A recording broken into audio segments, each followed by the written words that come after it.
Media మిత్రులందరికీ నమస్కారం. గత కొద్ది రోజులుగా నా కుటుంబ సభ్యుల పేర్లను ప్రస్తావిస్తూ ఒక భూ వ్యవహారానికి సంబంధించి అనేక వార్తలు ప్రచారాలు జరుగుతున్నాయి. ఈ నేపథ్యంలో ప్రజలకు వాస్తవ పరిస్థితులు తెలియజేయడం నా బాధ్యతగా భావించి మీ ముందుకు వచ్చాను. ముందుగా నేను ఒక విషయం చాలా స్పష్టంగా చెప్పాలనుకుంటున్నాను. చట్టాన్ని గౌరవించే వ్యక్తిగా, ప్రజా జీవితంలో ఎన్నో సంవత్సరాలు పనిచేసిన వ్యక్తిగా నేను ఎప్పుడూ చట్టవిరుద్ధమైన పనిని ప్రోత్సహించలేదు. ప్రజల విశ్వాసమే నా బలం. ఆ విశ్వాసాన్ని దెబ్బతీసే విధంగా నేను కానీ, నా కుటుంబ సభ్యులు కానీ ఉద్దేశపూర్వకంగా వ్యవహరించే ప్రశ్నే లేదు. ప్రస్తుతం వివాదంలో ఉన్న స్థలాన్ని కొనుగోలు చేసే సమయంలో మేము ఎలాంటి అక్రమ మార్గాన్ని అనుసరించలేదు. మాకు భూమిని విక్రయిస్తామని చెప్పిన వ్యక్తుల ద్వారా డాక్యుమెంట్ రైటర్లు, మధ్యవర్తులు చూపించిన పత్రాలను పరిశీలించిన తర్వాతనే కొనుగోలు ప్రక్రియ జరిగింది. రిజిస్ట్రేషన్ సమయంలో సంబంధించిన పత్రాలన్నీ సబ్ రిజిస్ట్రార్ కార్యాలయంలో సమర్పించబడ్డాయి. అక్కడ చట్ట ప్రకారం పరిశీలన జరిగిన తర్వాత రిజిస్ట్రేషన్ పూర్తయింది. ఆ సమయంలో ఎలాంటి అభ్యంతరాలు లేదా లోపాలు ఉన్నాయని మాకు తెలియజేయలేదు. ఆ తర్వాత భూమిపై వివాదం ఉందని, యాజమాన్యానికి సంబంధించి అభ్యంతరాలు ఉన్నాయని తెలిసింది. వెంటనే మేము చట్టబద్ధమైన మార్గాన్ని ఎంచుకున్నాం. ఈ అంశం ఇప్పటికే సివిల్ కోర్టు పరిధిలో ఉంది. గత ఏడాదిన్నరగా న్యాయ ప్రక్రియ కొనసాగుతుంది. మేము న్యాయ వ్యవస్థను ఆశ్రయించాం. చట్టంపై పూర్తి విశ్వాసంతో ముందుకు వెళ్తున్నాం. ఇక్కడ నేను ఒక విషయం చెప్పాలనుకున్నాను. ఒకవేళ ఈ వ్యవహారంలో భూ యజమాని కూడా మోసపోయి ఉంటే నిజంగా బాధాకరం. అదే సమయంలో మేము కూడా చట్టబద్ధమైన ప్రక్రియ ద్వారా డబ్బు చెల్లించి కొనుగోలు చేసిన వ్యక్తులము. అందువల్ల ఈ వివాదంలో మేము కూడా బాధితులమేనని మా అభిప్రాయం.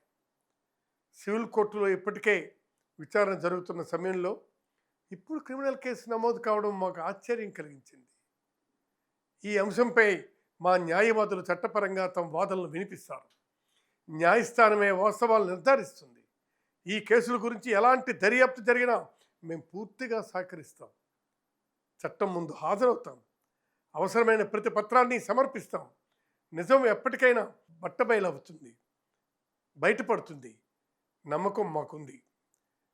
రాజకీయ జీవితంలో నేను ఎన్నో ఒడిదుడుకులు చూశాను, విమర్శలు కూడా ఎదుర్కొన్నాను. కానీ వ్యక్తిగతంగా ఎవరికి అన్యాయం చేయాలనే ఆలోచన నాకు ఎప్పుడూ లేదు. ఆ ఆలోచనే రాదు. ప్రజలు నన్ను ఎన్నో సంవత్సరాలు ఆదరించారు. ఆ విశ్వాసాన్ని నిలబెట్టుకోవడమే నా లక్ష్యం. ఈ సందర్భంగా మీడియా మిత్రులకు ఒక విజ్ఞప్తి చేస్తున్నాను. కేసు కోర్టు పరిధిలో ఉన్నందున దర్యాప్తు పూర్తి కాకముందే ఎలాంటి నిర్ణయాలకు రావద్దు. అన్ని కోణాలను ప్రజల ముందుకు తీసుకురావాలని కోరుతున్నాను. నేను చివరిగా ప్రజలకు ఒక్కటే చెప్పాలనుకుంటున్నాను. నాకు భారత రాజ్యాంగంపై, న్యాయ వ్యవస్థపై పూర్తి నమ్మకం ఉంది. నిజం మా వైపు అంటే న్యాయం తప్పకుండా జరుగుతుంది. చట్టం ఏ నిర్ణయం తీసుకున్నా దాన్ని గౌరవిస్తాం. మీ అందరికీ మీ తమ్మినేని సీతారాం. నమస్కారాలు.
ఆక్రమించారండి ఇదే. అవునా?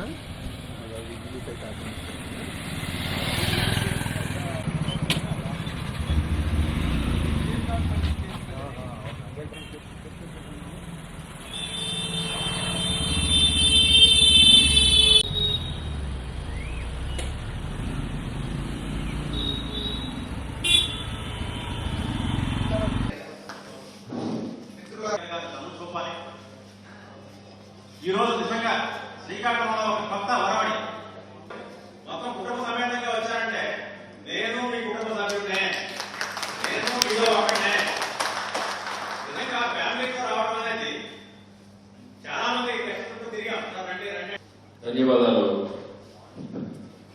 సముద్రరావు గారికి. ఈనాటి కార్యక్రమంలో సంక్రాంతి చక్కగా జరుపుకుంటారని ఆశిస్తూ మీ అందరికీ మరొకసారి కృతజ్ఞతలు తెలియజేస్తూ ఇక్కడితో ముగిస్తున్నాను. వెళ్ళడమే తరువు. ఆయన మీరు చేయండి, మీ వెనక నేను ఉన్నాను అని మనల్ని ముందుకు నడిపిస్తున్నారు. అప్పుడు ఇప్పుడు ఎప్పుడు ఆయన మన వెనకుండి మనకన్నీ ఆయన గతంలో సమాచార శాఖ మంత్రిగా చేసినప్పుడు కానీ, ఇప్పుడు శాసనసభాపతిగా ఉన్నప్పుడు కానీ జర్నలిస్టుల సంబంధం కూర్చోండి.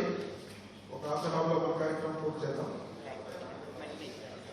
జర్నలిస్టుల కష్టాలు తెలిసిన వ్యక్తి సాధారణంగా ఆహ్వానిస్తూ మరి ముందుగా జాబ్ జిల్లా అధ్యక్షుడు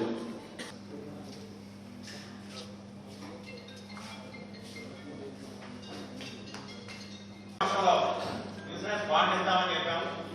అంతకుముందు ఒక సమావేశంలో చంద్రబాబు గారు సమక్షంలో ఆ పథకాన్ని అనౌన్స్ చేశాము. ఈరోజు నిజంగా మాకు ఎంత ఆనందం అంటే మనం ఒక ఎంతైనా ఉంది.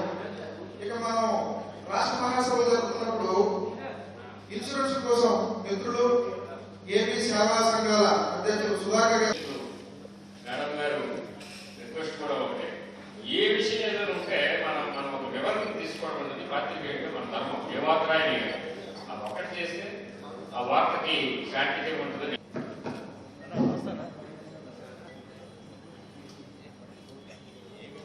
సుధాకర్ గారు ముందే తను పంపించేస్తాను. మేము వెళ్ళేటప్పుడు చెప్తాను, అయ్యా అమ్మ పంపించింది. ఆ రోజు కావలసినటువంటి ఖర్చు లేకుండా మొత్తం రైస్, షుగర్, బీమా పాలసీ మీకు వర్తింపు చేయాల్సిన అవసరం ఉంది. అది నిజంగా ఇది ప్రయారిటీ పెట్టండి అని చెప్పి నేను రెగ్యులర్ నేను ఈవినింగ్ ఎర్లీగా పెట్టాలనుకుంటున్నాను. ఈవినింగ్ శ్రీరామమూర్తి గారు, తమ్మినేని ఇందువదనమ్మ గారు, చారిటబుల్ ట్రస్ట్ వాణి సీతారాం గారు కూడా, అలాగే నేటి సమాజంలో పరిస్థితులు ఎలా ఉన్నాయంటే ఎవరైనా ముఖం మీద మాట్లాడితే అపార్థం చేసుకుంటారు. కానీ ఆయన 40 సంవత్సరాల తమ్మినేని సీతారాం రాజకీయ జీవితంలో ఏ రంగతనం మీద నేను చేయలేదని ప్రెస్ మీట్ పెట్టావు. పలాస పరిగెట అక్కడ అప్పలగ్రహం ఒక జిఎన్పురం విద్యార్థి, ఒక డిగ్రీ చదువుకున్న విద్యార్థిని బిఆర్ గూడెం ముఖంగా మేము సవాల్ చేస్తున్నాం, చూపించమని కోరుకుంటున్నాం. నిన్న కాక మొన్న వావిలిపేట గ్రామ మీకు చేయూతంటేనేమి, చేదోడంటేనేమి, అమ్మఒడి అంటేనేమి ప్రతి ఒక్కటి మనకే వస్తున్నాయి. మహిళలకి సమావేశం నిర్వహించి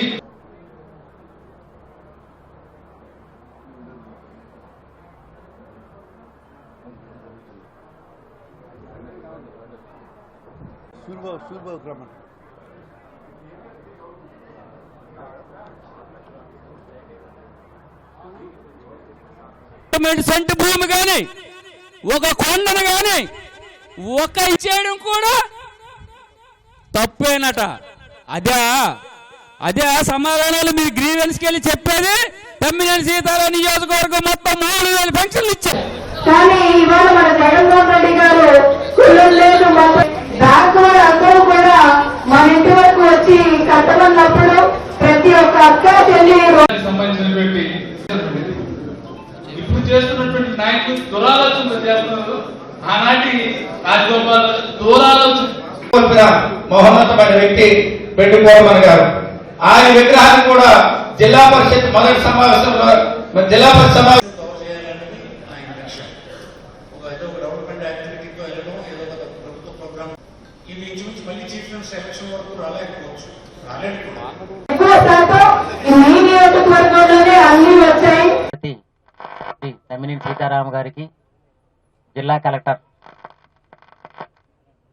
ఎలా అయితే జగన్మోహన్ రెడ్డి గారు రాష్ట్ర వ్యాప్తం చేస్తున్నారో అవన్నీ కూడా ఇక్కడ మనకి తమిళ చేపల్లో ఇంప్లిమెంట్ చేస్తారు. మన పథకాలన్నీ అందుకోవడం సాక్ష్యం మన ఊళ్ళలో చూస్తాం.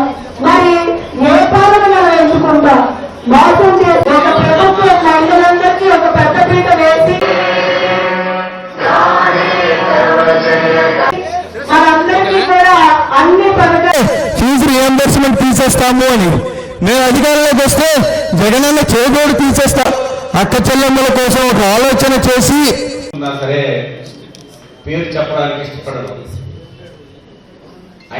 మనసు అంగీకరించడానికి ఇష్టపడరు. ఇవాళ అధికారంలోకి వచ్చిన తర్వాత ఆనాడు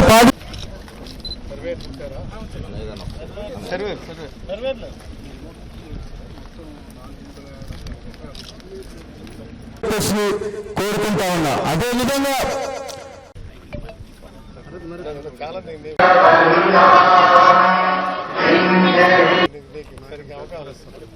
చాలా ఉంది.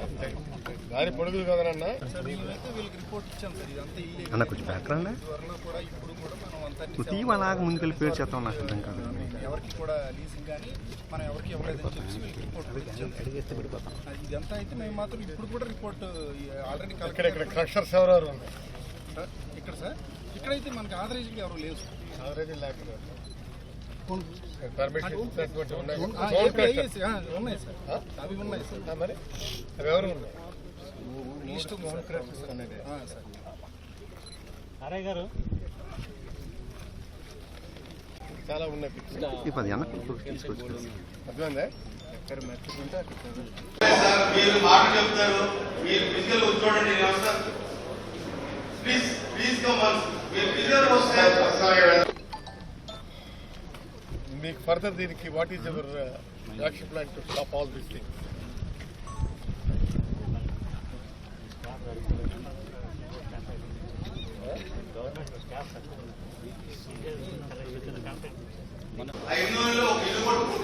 వ్యక్తి మాట్లాడుతూ అంటాడు, మేము అధికారంలోకి వస్తే అమ్మఒడి పథకాన్ని తీసేస్తాము అని.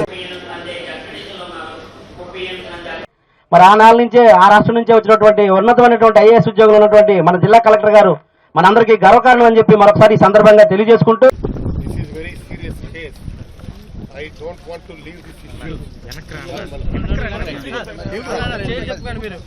మీకు ఎంఆర్ఓ గారు ఇవ్వలేదు, లీజ్ మనం ఇవ్వలేదు కదా?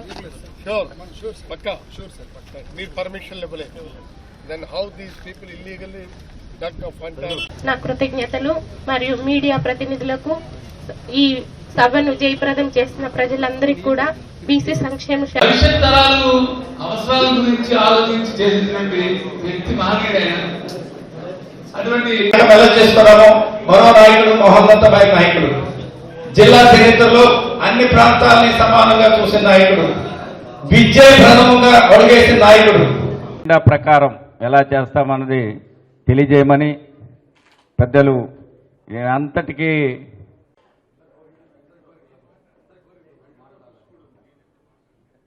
ఆ భరోసా వైఎస్ఆర్ ఆసరా రూపాన ఇవాళ డోక్రా అక్క చెల్లెమ్మలకు అండగా నిలబడింది అన్న విషయాన్ని మీ అందరికీ. నాయన ఈ ఒక్క రాత్రి రారా, రేపటి నుంచి మేము కూడా మానేస్తామని చెప్పి తీసుకెళ్లి నిర్దాక్షిణ్యంగా అన్యాయంగా చంపేసి మారిపోయినటువంటి మన జగన్మోహన్ రెడ్డి గారి